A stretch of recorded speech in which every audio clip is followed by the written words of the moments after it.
सर्वप्रथम मी या देशातल्या तरुण युवक विद्यार्थ्यांचं मनापासून अभिनंदन करतो, कारण या जुलमी सरकारच्या विरोधात त्यांनी दिवस रात्र एक करून त्या ठिकाणी आंदोलन केलं आणि सरकारला झुकवलं. या सरकारला या तरुणाच्या शक्तीपुढे आपल्याला झुकावं लागलं, कारण या देशातल्या शिक्षण व्यवस्थेमध्ये बदल करायचा आहे. या देशातली शिक्षण व्यवस्थेमध्ये पारदर्शकता आणायची आहे, विद्यार्थ्यांना न्याय मिळवून द्यायचा आहे आणि युवकांना रोजगार द्यायचा आहे. ही लढाई होती. म्हणून लाठ्या काठ्या अश्रुधूर वेळ प्रसंगी 21 विद्यार्थ्यांनी आपला जीव गमावला.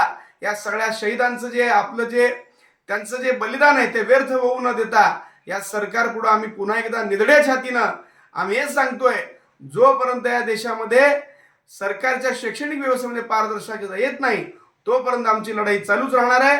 आज धर्मेंद्र प्रधानांनी राजीनामा दिला, हा सगळ्या विद्यार्थ्यांचा आणि या देशातल्या युवकांचा हा विजय आहे असं मला वाटतं.